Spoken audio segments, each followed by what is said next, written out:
ஆஞ்சநேய சுவாமியுடைய மூல மந்திரம். இந்த மூல மந்திரத்தை நம்ம சொல்கிறதுனால நம்மளுடைய சித்தி புத்தி எல்லாமுமே நல்ல ஒரு எண்ணங்களை நம்ம இன்னும் பண்ண வைக்கிறதுக்கு தூண்டும். நம்ம உடம்பில் எந்த விதமான நோயும் வராமல் நம்மளை இந்த ஹனுமார் பாதுகாப்பார். செல்வ செழிப்போடு சந்தோஷமாக இருப்போம். நல்ல சந்தோஷம் நிரம்பி வழியும் நமக்கு. சர்வ கல்யாண தாத்தாரம் சர்வாபத் கணமாருதம் அபார கருணாமூர்த்திம் ஆஞ்சநேயம் நமாம்யஹம். அஞ்சனா நந்தனம் வீரம் ஜானகி சோகநாசனம் கபீஷ மக்ஷஹந்தாரம் வந்தே லங்காபயங்கரம்.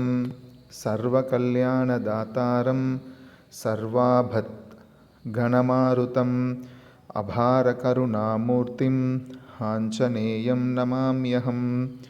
அஞ்சனானந்தனம் வீரம் ஜானகி சோகநாசனம் கபீஷமக்ஷஹந்தாரம் வந்தே லங்காபயங்கரம்.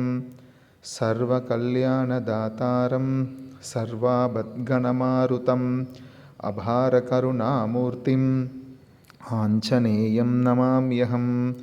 அஞ்சனானந்தனம் வீரம் ஜானகி சோகநாசனம் கபீஷமக்ஷஹந்தாரம் வந்தே லங்காபயங்கரம்.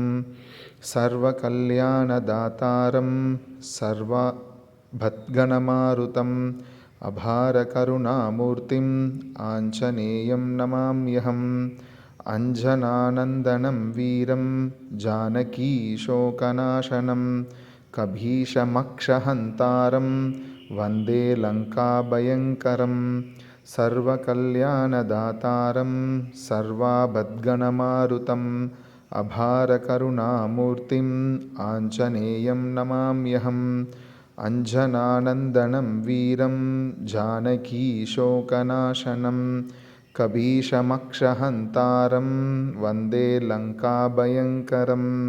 சர்வகல்யாணதாத்தாரம் சர்வாபத்கணமாருதம் அபாரகருணாமூர்த்திம் ஆஞ்சநேயம் நமாம்யஹம். அஞ்சனானந்தனம் வீரம் ஜானகி சோகநாசனம் கபீஷமக்ஷஹந்தாரம் வந்தே லங்காபயங்கரம். சர்வகல்யாணதாத்தாரம் சர்வாபத்கணமாருதம் அபாரகருணாமூர்த்திம் ஆஞ்சநேயம் நமாம்யஹம். அஞ்சனானந்தனம் வீரம் ஜானகி சோகநாசனம் கபீஷமக்ஷஹந்தாரம் வந்தே லங்காபயங்கரம்.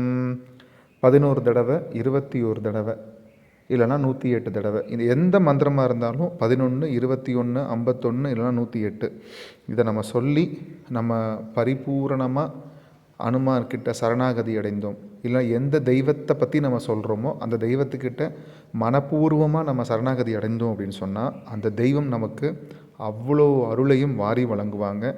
நம்ம நல்ல விஷயங்களை பண்ண நல்ல மந்திரங்களை நல்ல விஷயங்களை சொல்ல இறைவன் நம்மை தேடி நம்மிடமே வருவார். அனைவருக்கும் அனுமானின் அருள் கிடைக்கட்டும். ஓம் ஸ்ரீ ஆஞ்சநேயாய நமஹ.